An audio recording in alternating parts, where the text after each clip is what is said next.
તો સુરેન્દ્રનગરમાં ટ્રિપલ અકસ્માતમાં બેના મોત નીપજ્યા। પાટડીના પાનવા ગામ પાસે બે કાર અને રિક્ષા વચ્ચે ટ્રિપલ અકસ્માત થયો।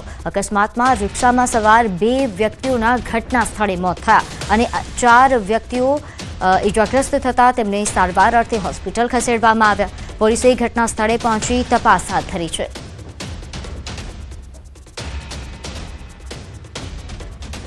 તો ટ્રિપલ અકસ્માતના દ્રશ્યો પણ સામે આવ્યા છે। બે કાર અને રિક્ષા વચ્ચે આ અકસ્માત સર્જાયો હતો। રિક્ષાના ભૂક્કા બોલી ગયા હોય તે પ્રકારના આ દ્રશ્યો છે, જેમાં બે વ્યક્તિઓના ઘટના સ્થળે મોત થયા તો અન્ય 4 વ્યક્તિઓ ઇજાગ્રસ્ત થયા હતા, જેમને સારવાર અર્થે ખસેડવામાં આવ્યા।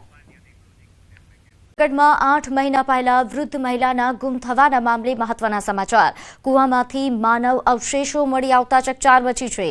ખમીદાણા ગામમાં આવેલા કૂવામાં તપાસ કરવામાં આવી, જ્યાં અવશેષ વૃદ્ધાના છે કે નહીં તે અંગે હવે FSL દ્વારા તપાસ હાથ ધરવામાં આવી છે। અવાવરૂ કૂવામાંથી ચીજ વસ્તુઓ પણ મળી આવી છે। વૃદ્ધા પાસે 15 તોલા સોનું અને રોકડ રકમ હતી। લૂંટના ઈરાદે હત્યા કરી મૃતદેહ કૂવામાં ફેંકી દીધા હોવાની આશંકા છે। જોકે આયુષ્માન કાર્ડ કઢાવવા માટે નીકળ્યા બાદ વૃદ્ધા લાપતા બન્યા હતા। કેશોદના ખમીદાણા ગામની 65 વર્ષીય વૃદ્ધા કે જેઓ ગુમ થયા હતા। સીસીટીવી ફૂટેજમાં વૃદ્ધા છેલ્લે રામ મંદિર પાસે દેખાયા। જૂનાગઢ RR સેલની ટીમે ઘટના સ્થળે તપાસ શરૂ કરી, ત્યારે શંકાના આધારે એક શકમંદી પૂછપરછ પણ હાથ ધરવામાં આવી છે।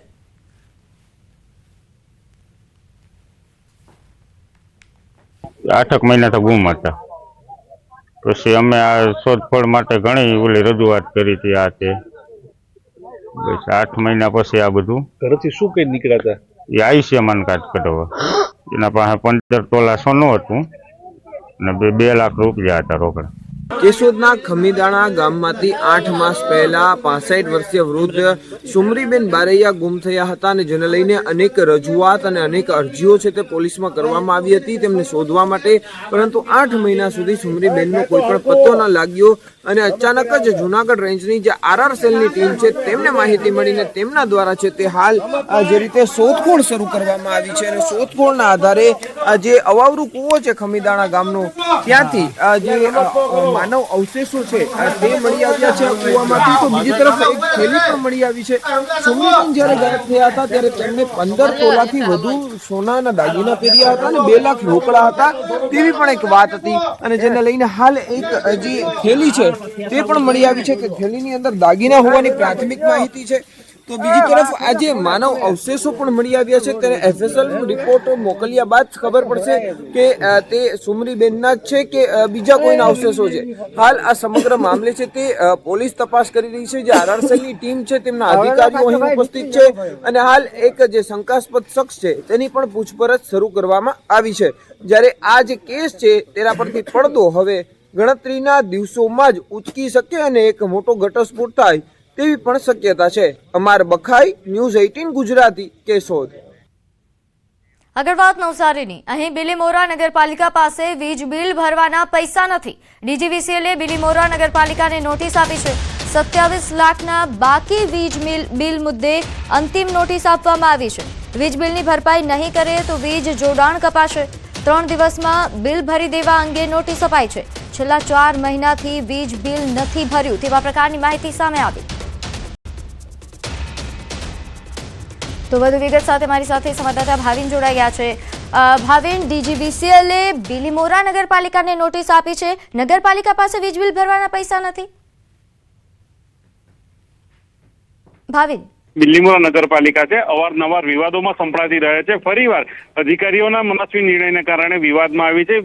બિલીમોરા નગરપાલિકા દ્વારા DGVCLના વિવિધ 60 જેટલા જે કનેક્શનો હતા, સ્ટ્રીટ લાઇટ છે, વોટર વર્ક્સ છે, આ તમામ પ્રકારના જે સેન્ટરો છે ત્યાંથી જે વીજ ઉપકરણો વપરાશ વીજનો થાય છે અને એનું બિલ જે 27 લાખ રૂપિયાથી વધુનું હતું એ છેલ્લા 4 મહિનાથી પાલિકાના અધિકારીઓ દ્વારા ચૂકવણું નથી કરવામાં આવ્યું। અવારનવાર નોટિસો DGVCLએ આપી હતી પાલિકાને, પરંતુ કોઈ જવાબ મળતો નહોતો અને હવે છેવટે DGVCLએ કડક વલણ અપનાવ્યું છે અને 3 દિવસની અંદર નાણાં ન ચૂકવે તો તમામ જે સ્ટ્રીટ લાઇટ છે, શહેરની વોટરવર્ક્સ છે, એટલે કે તમામ જે વીજ જોડાણો છે કાપી નાખવાની પણ જે છે અંતિમ ફાઇનલ નોટિસ એમને આપી દેવામાં આવી છે। જો આવું થશે 3 દિવસમાં જો પૈસા જો પાલિકા નહીં ભરે તો ક્યાંક બિલીમોરામાં વિસ્તારમાં જે રાત્રિ દરમિયાન જે સ્ટ્રીટ લાઇટો છે એટલે અંધારપટ છવાઈ જશે, લોકોને પાણી વગર રહેવું પડે એવી પરિસ્થિતિઓ પણ આ પાલિકાના જે અધિકારીઓ છે એમના કારણે આવવાની નોબત આવી છે. પ્રીતિ, જી આભાર માહિતી આપવા બદલ.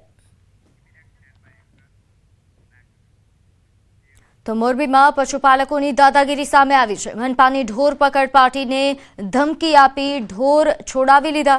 રખડતા ઢોર પકડીને લઈ જતી મનપાની ટીમના વાહનમાંથી પકડેલા ઢોર ઉતારી લેવામાં આવ્યા છે. બે ઇસમો સામે હાલ ગુનો નોંધાયા હોવાની પ્રાથમિક વિગત મળી રહી છે. તો મોરબીની આ ઘટના છે જ્યાં બે ઇસમો સામે હાલ ફરિયાદ નોંધાઈ છે. આ પશુપાલકોની દાદાગીરીનો એક વિડીયો પણ સામે આવ્યો છે જેમાં ઢોર પકડ પાર્ટીને ધમકી આપીને ઢોર છોડાવી લીધા હોવાનું સ્પષ્ટ દેખાઈ રહ્યું છે. ન્યૂઝ 18 ગુજરાતી પર આ એક્સક્લુઝિવ દ્રશ્યો આપ જોઈ શકો છો જેમાં પશુપાલકો કેટલા હદે દાદાગીરી કરી રહ્યા છે તે જોઈ શકાય છે. વધુ વિગત સાથે મારી સાથે સંવાદદાતા રવિ જોડાઈ ગયા છે. રવિ, પશુપાલકોની દાદાગીરી વધી રહી છે મોરબીમાં, કેવા પ્રકારની કાર્યવાહી?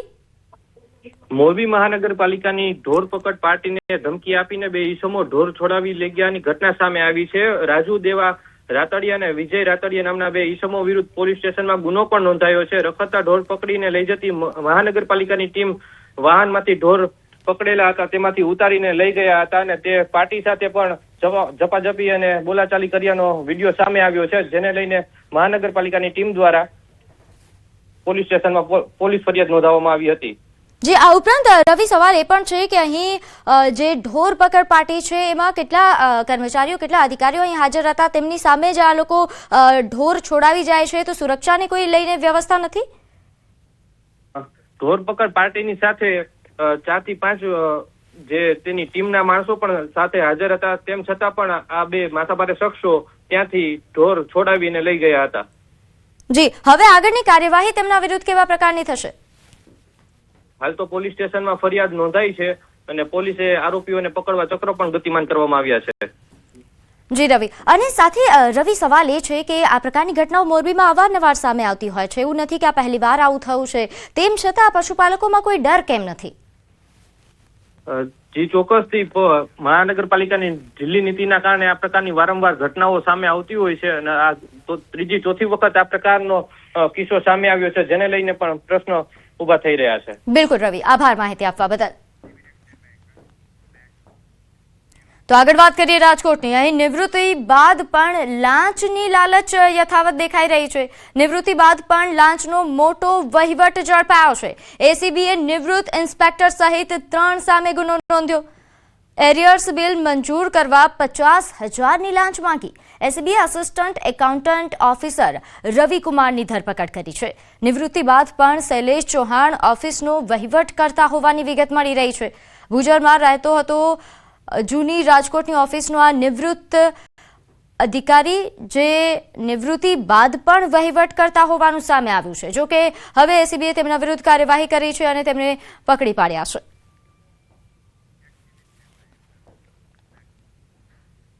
તો સુરતમાં રહેણાંક મકાનના ઓટલે ચાલતા વરલી મટકાના જુગારધામનો પીસીબી દ્વારા પર્દાફાશ કરવામાં આવ્યો. પૂર્ણા વિસ્તારમાં ભૈયાનગરની વિશ્વકર્મા સોસાયટીમાં જુગારધામ ઝડપાયો. અહીં મુંબઈથી જાહેર થતા મિલન ટાઈમ અને ટાઈમ ઓપન બંધના આંકડાઓ પર સટ્ટો લેવાતો હતો. મહિલા સહિત 4 શખ્સોને પોલીસે રંગે હાથ ઝડપી પાડ્યા છે. કુલ 60,000થી પણ વધુનો મુદ્દામાલ કબજે કરવામાં આવ્યો. આ ઉપરાંત પર્વત પાટિયાના 2 મુખ્ય બુકીઓને વોન્ટેડ જાહેર કરવામાં આવ્યા છે. આંતરરાજ્ય સટ્ટાબાજીના તાર હોવાની પણ આશંકા છે.